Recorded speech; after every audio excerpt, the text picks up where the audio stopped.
Here we are. It's Sunday, November the 26th. It's 8 o'clock in the p.m. You're on the Bible Forum. It's Warren Sprouse. We're going to be spending the next couple of hours together. In the last few weeks, I've actually gone overtime. Maybe we'll do that again. I hope not. But nobody complains when I do it, so I guess it's not the end of the world. We're looking at life through a biblical lens. We're trying to solve all the world's problems in 2 hours or less. My goal here is to share with you some of the events that have unfolded in the course of this week and give you some perspective in terms of the Bible, in terms of what God is doing. We've had our presidents in the news every time you turn around. I don't know if that's a good thing or a bad thing, but if you haven't figured it out yet, you need to understand that he relishes a good fight. When he's on script, he can be very succinct and logical and intelligent. But he can't resist going off script and putting his own 2 cents in, and then sounds like a 15-year-old. But that's who he is.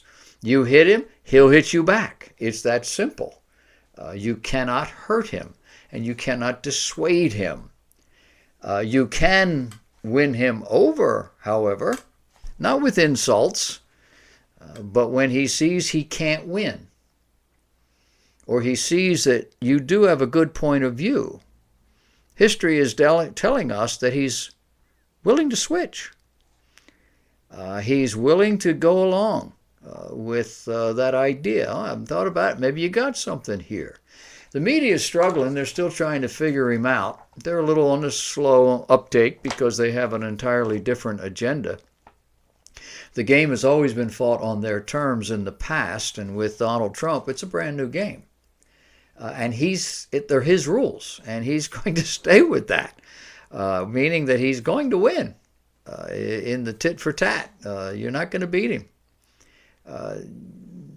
They went after Trump when, in regard to some of the vulgar things he had to say about women. You remember the infamous video coming off the bus and talking with his pals and whatever.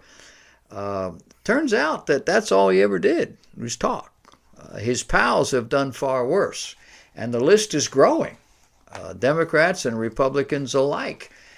But there seem to be far more liberals in the mix than conservatives. And these folks are being fired from jobs.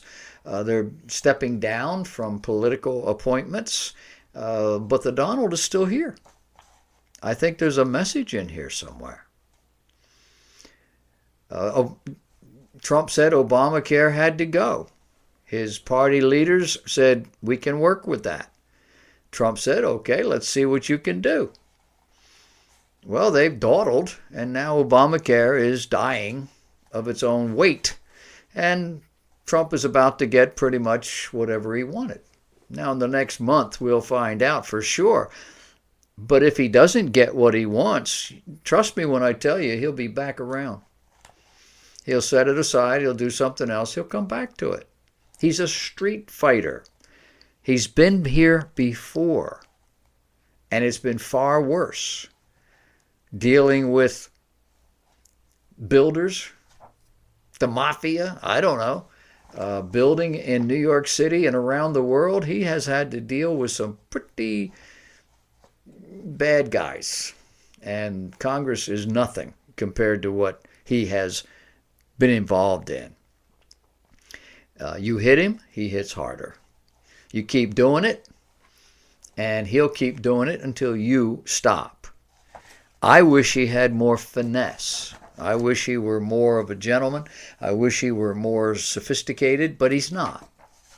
And he's getting the job done. And that is the point, isn't it? Did you see on the news where over in the Sinai, in the Egyptian part of the Sinai, Islamic militants drove up did whatever they did to force people. I guess they threw bombs in a mosque or something, forced these people to leave. There were over about 500 of them in there. And as they left, they were outside, on the backs of trucks with automatic weapons, and they just gunned people down. These were their own people. These were Islamics shooting at Islamics. If you don't think they'll shoot at you, you got another think coming. Just before the show started, I picked up an email someone sent me about some radical imams having a conference in Virginia. These imams are from Virginia and Texas and Maryland. And in this conference, they said to you, and they said to their own brethren, that you only had two choices. You accept the book. They don't mean the Bible. Or you get the stick. Meaning that you get force coming down upon you. And within their own circles, there's Sufi, there's Sunni, there's Shiite, there's all these different outfits. And some of them, the Sufis, are laid back. They're not real gun-ho Muslims. They just want to be left alone. Well, now the Sunnis, Shiites, I don't know which, maybe some other group, maybe a combination of both, they're going after these folks too. And that's what they were there in the Sinai. The Ministry of Health spokesman said the terrorists set off a bomb during the attack. These guys shot anything that moved. They were shooting at the ambulances that came to help. You see how it works? They have no goals. I don't know what else you would call it. They just don't seem to care one way or another. This is the world we live in. It's getting worse. And these are the kinds of things that we're looking at, putting the spotlight on, trying to make sense of it from a biblical standpoint. We've got a thing going on in our country where NFL football players are struggling to make a statement, and you know all about it. You know they're taking a knee during the national anthem. It is upsetting to their fans. They're losing fans. I've forgotten what the percentage is, but they show you pictures every Monday of football stadiums that only have about 70%, 60-70% of the seats taken. They have lost millions, if not billions, before it's over, dollars in this season, just by people who won't come to the games, won't pay the money. Advertisers who are getting short shift, and they're pulling out. NFL football giant Olivier Vernon explains why he is the only player on the team to still take a knee during the national anthem. He says, what would it take for me to stand is if people could understand what the whole message is behind this effort. That would actually help, he says, a whole lot. But everybody doesn't see things the way I do and tries to distort what the message was from the beginning, which is basically social injustice on African Americans and, of course, police brutality. Now, social injustice means that black folks aren't able to live at the same level as everyone else. Police brutality means that police officers deliberately target black men and women merely because of their color. And you have to wonder what planet this guy lives on. You see, here in America, no one is entitled to live at whatever social level they choose. The social level at which we live is a choice we make and the energy we put into it to make that a reality. It's a product of what we do or don't do for ourselves. Now, there are exceptions. There are children who are born to wealthy parents who in many cases live off the largesse of those productive parents. But that's pretty much true of all people, regardless of race, color, or nationality. being able to move up in society, regardless of where you were born, has been distinctly American since the very beginning. It doesn't happen very many places around the world. Mr. Vernon is living proof of that principle, meaning he's part of the problem. He's in the wealthy class. Yeah, there have been and will continue to be abuses in our society as well as all societies. It's called human nature. You see, we're all fallible. We're fallible by nature. But there isn't a police force in the history of mankind that has worked harder to stop any and all abuse of power by their officers than those in these United States. And black men still rank number one in violent crimes committed, oftentimes against their own. And none of that is the police doing.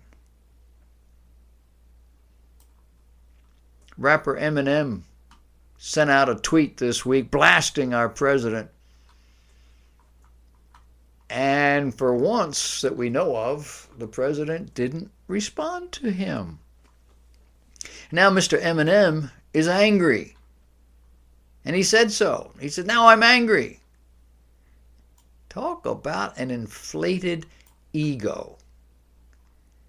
This is what so many people in our country are today. It's all about them. Well, I got news for you. It's not about you and it's not about me. And sooner or later, people are going to figure this out.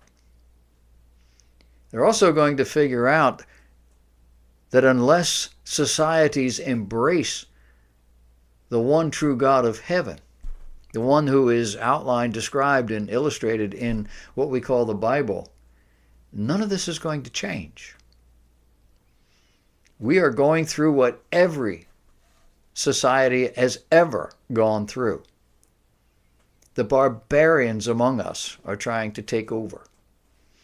And when they do, they will destroy. They will not build. They don't make it better. They only make it better for them. And then you're on the short end of that stick. Can you say North Korea? The leadership in North Korea live high. And everybody else is eating grass. Do you see the guy that escaped this last week? Did you hear from the medical team what they found when they took him to the hospital? He got shot. Malnourished, tapeworms. This was a man who appeared to have been living in prison under tremendously difficult circumstances. He was one of their soldiers. What are people on the outside getting? That's what happens when you take God out of the system. And we're trying to do that here. At least some people are. Here at the Bible Forum, we're trying to put God back into the system. And so we're going to talk about some of these things. We're going to talk about violence in our public schools, because apparently that's what we want. Stay tuned.